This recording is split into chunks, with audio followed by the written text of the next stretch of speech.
dentin hypersensitivity, atau bisa dibilang dentin atau gigi yang merasa sensitif terlalu berlebih. Nah, ini adalah istilah yang lebih spesifik. Mungkin secara umum kalau kita bisa bilang, saudara-saudara akan bilang itu dengan istilah gigi ngilu. Jadi kalau mungkin saudara bilang, aduh gigi saya ngilu, makan atau minum. Nah, itu sebenarnya di kita ada 3 penyebab kenapa bisa jadi gigi ngilu. Dan salah satunya adalah dengan istilah dentin hypersensitivity ini. Jadi saya akan mengkerucutkan, nanti kita akan belajar sama-sama ini rasa ngilu yang bagaimana sih yang seperti itu. Baik, sebelum saya mulai ini, saya ingin kita berdoa sekali lagi. Mari kita salam doa. Tuhan Allah Bapa kami yang berada di surga, Bapa, saat ini kami datang menghampiri tahta-Mu Tuhan. Kami akan mempelajari sedikit mengenai kesehatan Tuhan, dan biarlah Tuhan kata-kata yang hamba-Mu akan sampaikan hanya berasal dari Engkau. Bantu kami untuk menjaga tubuh kami, bahkan bagian yang terkecil dalam hal ini adalah gigi kami untuk tetap dapat sehat. Terima kasih Tuhan, dalam nama Yesus kami berdoa. Amin. Baik, banyak banget kalau kita lihat seseorang atau ya kalau bisa dibilang pasien itu datang, rata-rata keluhan utamanya itu giginya ngilu. Jadi kalau bisa dibilang kadang-kadang bahkan ada yang akan WhatsApp ke saya tanya, dok kenapa sih gigi saya kok bisa ya kalau udah mulai sekarang itu makan atau minum itu mulai ngilu dok? Atau kalau makan yang manis itu kok mulai agak-agak ngilu ya dok? Atau mungkin ada sometimes yang bilang kalau saya minum es krim atau makan es krim, makan sesuatu yang dari kulkas, dok itu ngilunya minta ampun. Ada yang seperti itu. Banyak banget datang kasus ke kita bilang, oh ya, oh ini giginya pasien saya giginya ngilu dok. Nah, sedangkan di kita adalah ketika seseorang menyebutkan kata ngilu, itu bisa disebabkan oleh berbagai macam penyebab. Tetapi di sini saya akan mencoba mengkategorikan kenapa sih gigi kita itu bisa ngilu dalam 3 macam penyebab. Yang nanti kita akan pelajari sama-sama. Nah, kalau kita perlu tahu dulu, kenapa sih kok bisa ya gigi saya itu ngilu? Atau kenapa ya kok bisa tiba-tiba yang awalnya giginya baik-baik saja, nggak ada masalah, makan minum, tetapi kok bisa ya tiba-tiba jadi ngilu atau mulai kalau makan yang dingin atau makan yang panas, itu mulai jadi sakit atau ya ada rasa sensasi nggak nyaman, ngilu. Ya, kok bisa ya? Nah, saya akan mencoba menjelaskannya dengan cara yang sederhana.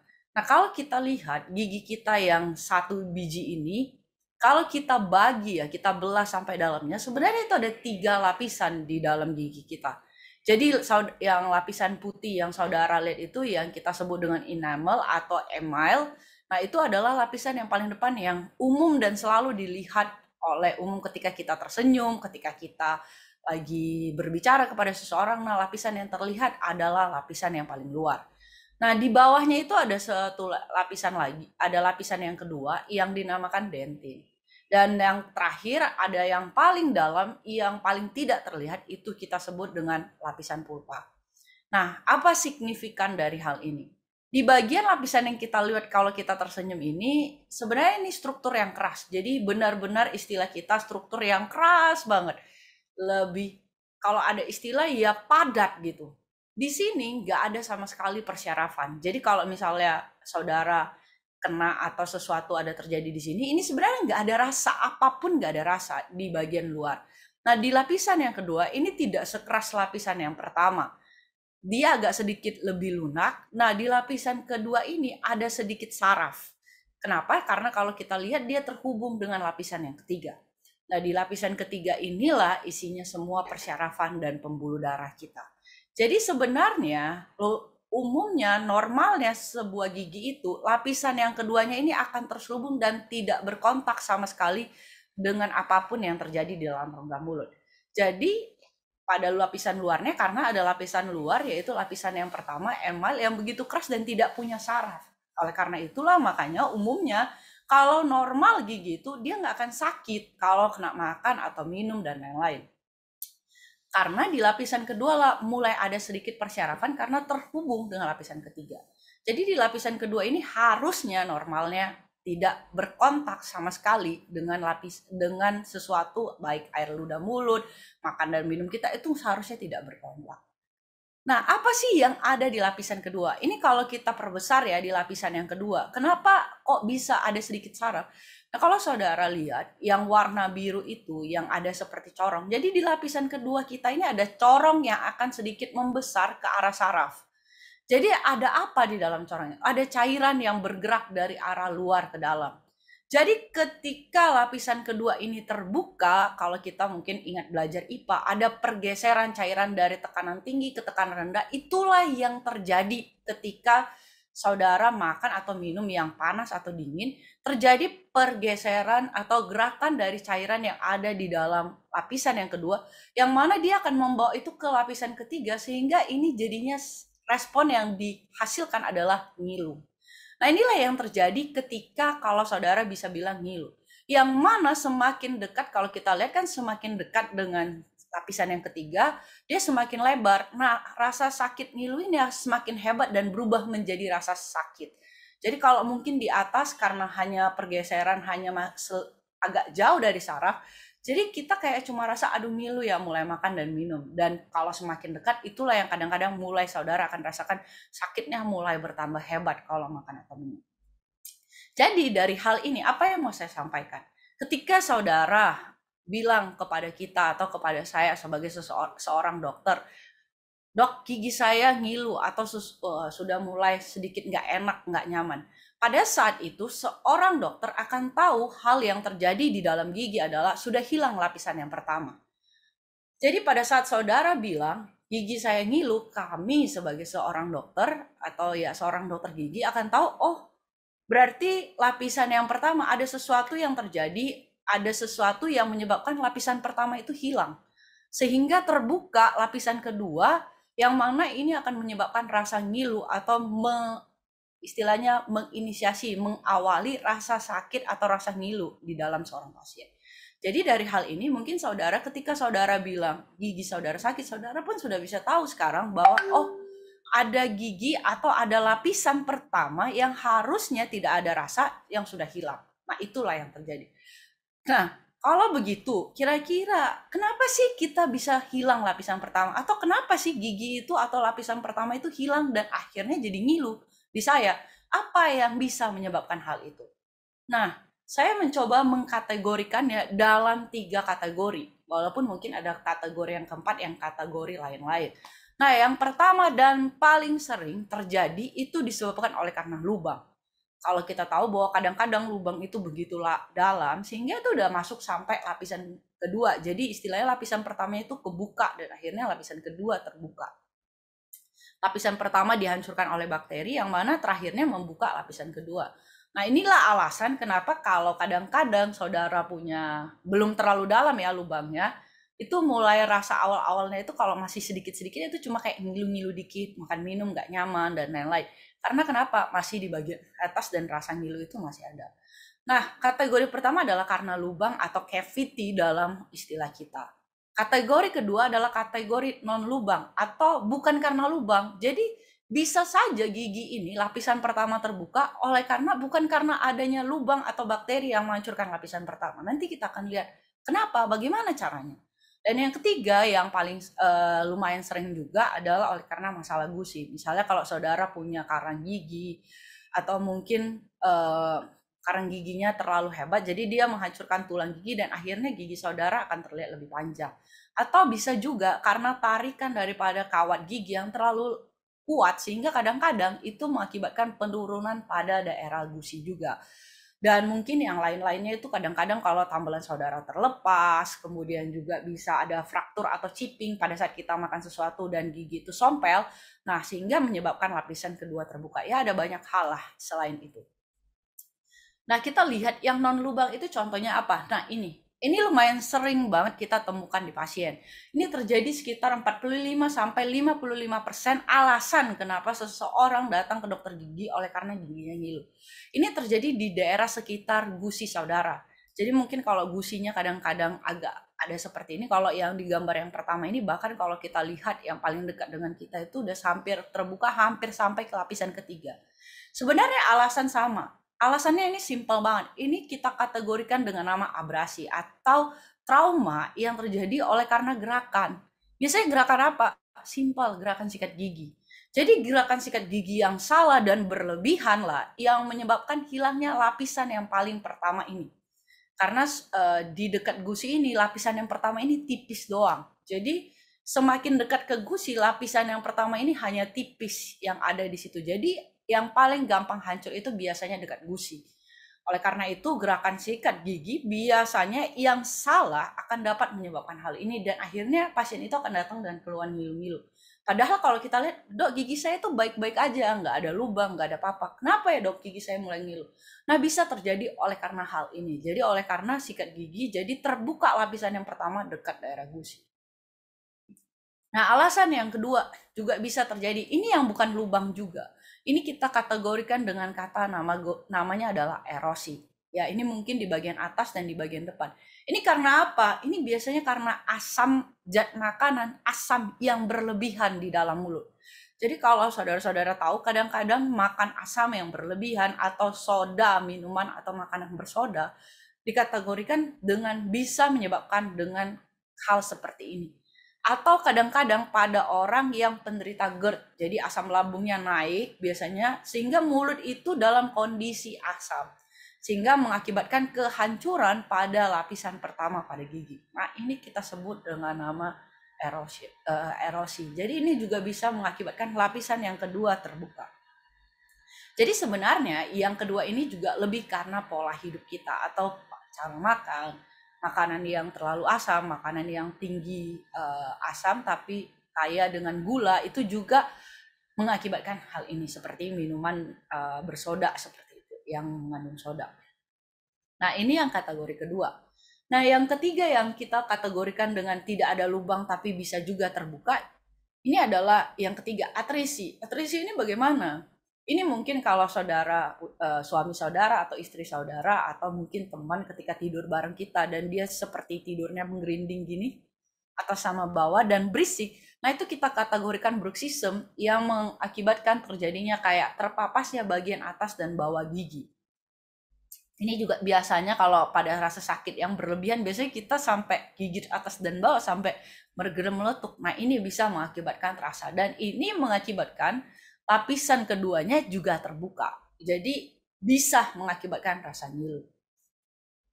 Dan yang tadi kalau kita lihat pada yang part yang ketiga itu tadi yang non cavity atau bukan karena lubang tapi bisa terjadi ngilu. Nah ini adalah bagian yang ketiga yang bisa karena gusinya turun atau masalah pada gusi. Nah kalau kita lihat pada gambar A, B, dan C ini sebenarnya simple. Ini karena karang gigi. Jadi mungkin sebelum yang kelihatan akarnya itu sebenarnya ada karang gigi yang menutupi. Jadi ketika kita bersihin, gusinya sudah habis dimakan oleh karang gigi sehingga mengakibatkan terbukanya harusnya bagian di bawah gusi yang harusnya tertutup dan lapisan kedua ini tertutup akhirnya terbuka gitu. Atau di bagian D ini biasanya bisa terjadi oleh karena ya karang gigi atau tarikan orto yang kawat gigi yang terlalu hebat. Jadi ini juga bisa mengakibatkan harusnya bagian lapisan kedua itu tertutup oleh gusi dan ada sedikit lapisan keras di bagian depan, tetapi oleh karena kuman atau karena sesuatu yang keras sehingga ini menjadi turun dan terbuka. Ini juga bisa mengakibatkan rasa ngilu di dalam gigi saudara.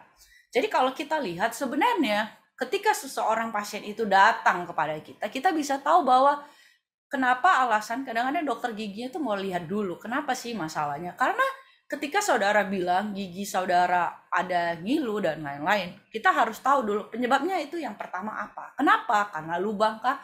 Kalau karena lubang kita bersihin, kita tutup kembali. Terutama kalau misalnya kayak yang tadi biasanya yang dilakukan di dokter gigi, karena lapisan keduanya kebuka, kita lakukan penambelan atau ditutup kembali dengan tujuan supaya lapisan kedua ini tetap tertutup dan tidak berkontak dengan lingkungan di dalam mulut. Itu yang biasanya kita akan lakukan kalau di dunia kedokteran. Nah, apa tips kesehatan yang akan saya mau bawakan pada pagi hari ini? Ini berhubungan dengan yang dua ini. Yang lesi yang diakibatkan tidak karena lubang gigi. Ini kita namakan dengan nama dentin hypersensitivity. Jadi rasa sensasi ngilu yang berlebihan atau ya sakit yang berlebihan, hiper, yang tidak diakibatkan oleh karena istilah kita tidak diakibatkan oleh karena lubang ataupun karena masalah patologi seperti gusi yang rusak dan lain-lain. Ya, seperti yang abrasi ataupun erosi. Inilah yang akan saya berikan tipsnya pada hari ini karena ini merupakan salah satu rasa ngilu yang banyak ditemukan di pasien dan biasanya terjadi oleh karena kesalahan atau kurangnya kadang-kadang kita mungkin kurang tahu apa sih yang harus kita, bagaimana cara sikat gigi yang baik dan bagaimana harusnya makanan yang makanan yang bisa merusak gigi. Jadi ini kita namakan lesi yang tidak atau rasa ngilu yang tidak diakibatkan oleh karena lubang, atau ini kita namakan dengan nama dentin hypersensitivity atau hipersensitivitas dentin. Nah, itulah yang akan saya berikan tipsnya. Ini tadi dentin hypersensitivity itu apa sih artinya? Nah, ini dia bilang bagian lapisan kedua atau dentin yang terbuka yang tidak diakibatkan oleh karena lubang ataupun kondisi patologi gigi lainnya seperti tadi gusi turun atau karena masalah penyakit gusi, masalah penyakit jaringan pendukung gusi, bukan karena itu. Nah, itu kita namakan dengan dentin hypersensitivity atau ngilu bukan karena lubang atau bukan karena masalah gusi. Nah, apa tipsnya yang mau saya bagikan? Yang pertama sebenarnya simple, karena kalau kita tahu tadi kerusakan gigi di bagian yang diakibatkan oleh karena abrasi terjadi oleh karena cara sikat gigi yang salah. Cara sikat gigi salah bagaimana? Kebanyakan biasanya oleh karena cara sikat gigi dengan cara horizontal. Jadi kita bisa lihat langsung di bagian dari sebelah sini sampai sebelah sini atau dari belakang sampai ke bagian depan ini hilang sudah bagian gigi bagian permukaan awalnya. Nah, bagaimana sih cara sikat gigi yang baik, yang seharusnya sehingga tidak terjadi kerusakan ini dan tidak perlu ada rasa ngilu pada gigi saudara? Nah, yang pertama yang harus kita make sure adalah bulu sikat dan gusi kita terhadap gigi, bulu sikat terhadap gigi harus membentuk sudut 45 derajat. Jadi bukan dalam kondisi horizontal, tetapi dalam kondisi membentuk sudut 45 derajat. Dan jangan lupa pastikan antara gusi dengan gigi itu harus berkontak dengan sikat gigi. Karena banyak juga yang kita temukan di pasien, oh dia sikatnya dari atas ke bawah atau nggak salah sikatnya, tapi nggak kena gusinya. Jadi di situ kita akan lihat banyak banget sisa makanan dan mengakibatkan lubang jadinya.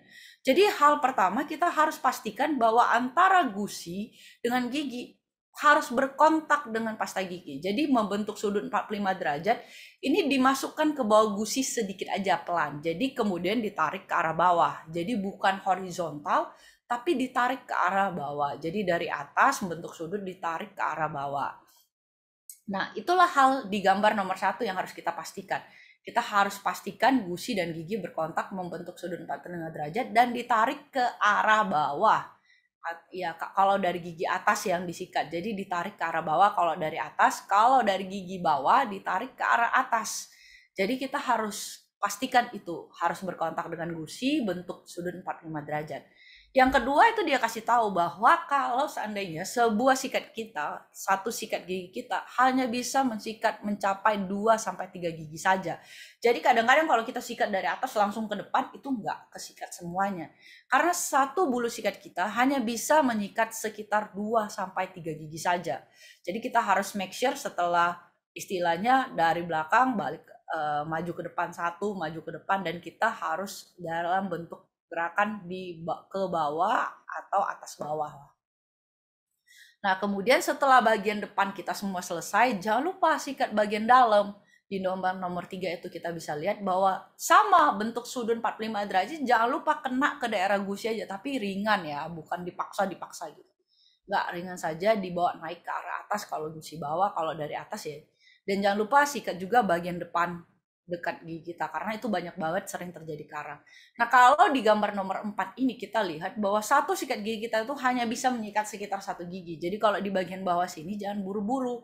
Karena biasanya karena kita hanya pakai kepalanya satu doang, itu biasanya bisa menyikat 1 gigi saja. Jadi pastikan kita sikat bagian setelah samping dalam, kanan kiri, depannya jangan lupa disikat, dan jangan lupa sikat bagian atas dengan gerakan. Nah, kalau ini boleh horizontal depan belakang. Jadi ini adalah cara sikat gigi yang baik sehingga kita nggak perlu mengalami ngilu oleh karena gigi bagian dekat gusi kita itu terbuka dan akhirnya jadinya menyebabkan gigi saya ngilu-ngilu ya dok karena makan dan minum. Nah yang kedua yang mungkin tips kesehatan yang bisa saya bagikan adalah mengenai erosi tadi, yang hilang kebukanya juga oleh karena erosi. Nah ada beberapa makanan yang kurang baik untuk gigi. Yang pertama itu adalah asam. Asam kalau di dalam gigi itu bisa menghancurkan permukaan gigi lah. Jadi kita tidak boleh mengkonsumsi asam terlalu tinggi dan terlalu banyak. Jadi itu akan mulai membuat gigi kita ngilu dan menghancurkan lapisan paling luar. Nah, yang kedua yang sangat berbahaya adalah makanan dan minuman yang berkarbonasi atau punya soda. Karena biasanya dia punya asam dan punya gula lagi ditambah. Jadi dia akan double lah untuk merusak gigi. Jadi ini harus dihindari untuk menghindari kita supaya nggak gampang. Nah, apa yang baik untuk membantu kalau gigi saya udah mulai ngilu? Nah, dikatakan bahwa protein terutama dari tahu sangat baik katanya untuk gigi kita. Kemudian juga yang kedua adalah sayur-sayuran. Ini crunchy vegetable maksudnya apa sih? Itu vegetables atau sayur-sayuran yang diolah sesederhana mungkin. Kadang-kadang kan kalau kayak seperti brokoli, kalau belum terlalu masih ada kayak istilahnya warnanya dan masih segar, kita tahu bahwa itu ada sedikit kunyahan. Jangan sampai udah lunak banget, nggak ada lagi itunya. Kenapa? Karena ternyata kalau kita tahu bahwa segala sesuatu yang sederhana dan natural itu akan menstimulasi air ludah di dalam mulut kita. Apa guna air ludah ini? Air ludah inilah yang membantu menetralisir asam di dalam mulut kita. Jadi setiap kali kita makan yang asam atau something, kalau kita punya something yang kayak vegetable atau something, dia akan menetralisir asam yang dihasilkan. Makanya mungkin kalau kita makan salad ada sedikit lemon dan lain-lain, ada crunchy vegetable, itu sangat baik karena akan dibantu untuk dinetralisir. Kemudian yang ketiga, kalau sudah ada kayak misalnya itu banyak-banyaklah minum air karena air ini juga bisa menstimulasi atau membangkitkan pengeluaran air ludah yang lebih banyak, yang mana ini akan membantu untuk menetralisir asam di dalam mulut kita. Jadi apa tips kesehatan yang bisa saya bagikan? Yang pertama tadi, bagaimana kita cara sikat gigi yang baik sehingga kita akan terhindar dari rasa ngilu diakibatkan oleh karena terbukanya terutama lapisan pada daerah gusi. Dan yang kedua dari erosi, yaitu dengan memilih makanan yang mungkin sesederhana mungkin supaya bisa dihasilkan produksi saliva dan mengurangi asam di dalam mulut. Jadi saya ingin bagikan ayat yang terakhir di dalam Hosea 4 ayat 6a, dikatakan my people are destroyed for lack of knowledge. Jadi Hosea berkata bahwa umatku binasa oleh karena kurangnya pengetahuan. Jadi saya berharap melalui tips kesehatan yang saya bagikan pada pagi hari ini akan membantu kita semua untuk dapat lebih menjaga kesehatan gigi kita, sehingga ini akan mengakibatkan kita terhindar dari mungkin salah satu masalah, yaitu hipersensitivitas dentin. Mungkin itu aja yang bisa saya bagikan. Terima kasih, Tuhan memberkati.